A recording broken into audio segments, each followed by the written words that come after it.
Good afternoon, students. Today we'll continue the chapter Sectors of the Indian Economy to the next topic.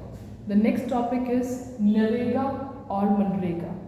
Manrega means Mahatma Gandhi National Rural Employment Guarantee Act. This was passed in 2005 and it was first implemented in 200 districts.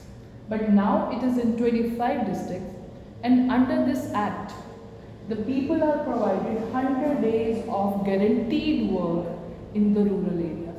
Please understand, this is not implemented in urban areas. This is only in rural areas. So this act is available only in the rural areas where people are employed in activities which enhances the agricultural production. And now it is implemented in 625 districts. So that's why, because it provides 100 days of work, 100 days of work, it is known as right to work as well. And the person needs to go to the village panchayat, get his or her name registered, and if the panchayat is not able to provide work within 15 days, then some money is provided in the form of unemployment allowance. Even 1/3 of jobs are reserved for the women. So that's all about Manrega.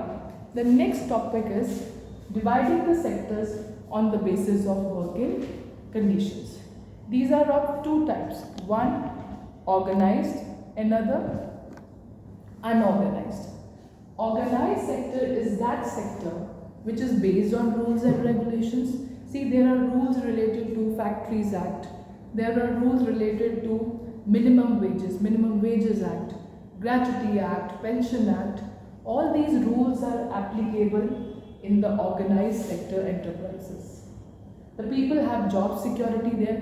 That means when you have got a job there, it will be not easy to throw you out of the job. You get appointment letter where all the terms of work conditions are explained. Your appointment letter mentions your salary also. If you work overtime, you're paid for it. Medical leaves are there. Your working conditions are good. Your paid leaves are there. So all these facilities available in the organized sector make it most sought after sector. That's why you must have heard people are more interested in doing government jobs. This is the reason. Whereas in unorganized sector, all this is missing. There are no rules and regulations followed. Job security is not there. People are hired when and as they are required, or they are thrown out of the jobs when the work is not there. Overtime is not paid. Wages are very low.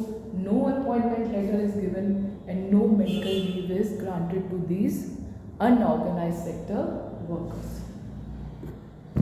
So as we know that unorganized sector is exploitative, the working conditions in unorganized sector are such that workers are not given full wages, there is no protection, no security of job, the working conditions are also very poor. So that is, we need to understand who are the people who needs protection under unorganized sector.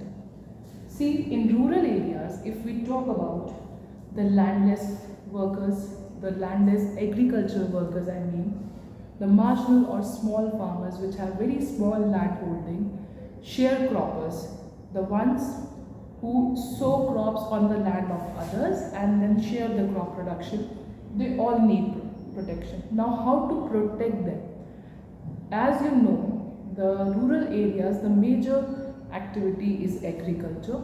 So if they get timely credit, and that too on reasonable rate of interest, these farmers or the laborers dependent on them definitely be uplifted. Their working conditions will be less exploitative. In the urban areas, all the casual workers in different activities, be it construction, be it road making, anywhere, they are the most exploitative, and especially the workers of small scale industries. if the government help these small scale industries, they will definitely be sharing some part of their profit with their workers if they have provided help in buying cheaper raw materials, on help in marketing the product they are selling.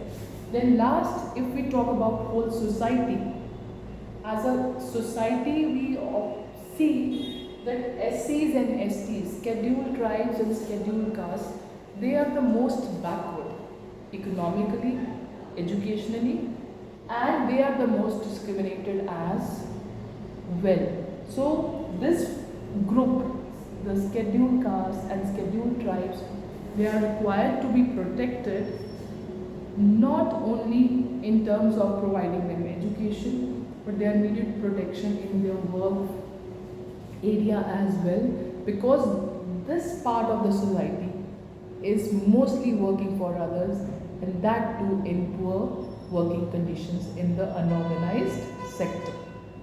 The next topic is dividing economy on the basis of ownership. If we talk about ownership, the economy can be divided in two groups. One, public sector, another, private sector. Public sector, as clear with the name, it belongs to the public.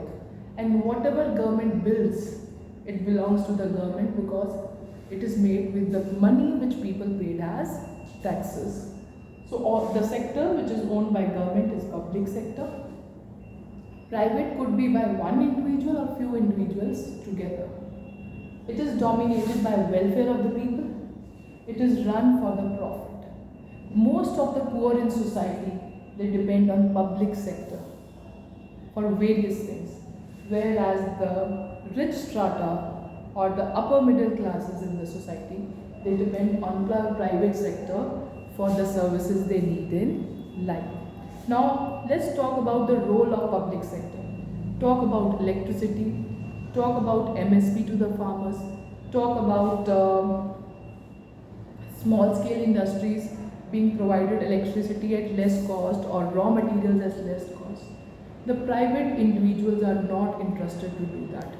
For electricity production, you need dams, you need maintenance, you need people to give bills to people and then to collect. So it's a huge investment of people and money, which private sector cannot afford.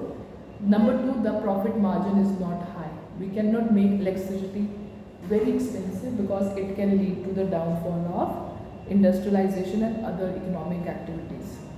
Then MSP to the farmers. The government buys wheat or rice production from the farmers and give to the people through public distribution system, which is required so that the poor can afford to eat what is required for their minimum dietary needs. So you can imagine, if government won't be there were crores of Indians who won't be able to go to school, who won't be able to go to hospitals, who won't be able to afford food if they are not provided by the public sector. So that is why public sector is very important in the economic growth. And along with that, if we talk about regional imbalances, see, let's talk about Punjab. Ludhiana is one of the most developed cities, whereas the other cities are not that much developed. I give you one example of railway coach factory. It was started by government in Kapurthala, which was a very sleepy place. And because of that railway coach factory, the impetus has been given to the development of that city. So that is why government, you will see all the units under government, most of them are in the areas which are considered backward. So this is the all about chapter. In this chapter, we have covered three categories of sectors. One, on the basis of nature of activity, primary, secondary and tertiary. Number two, on the basis of working condition, organized and unorganized. Number three, on the basis of ownership, public and private. So that's all about this chapter. Thank you.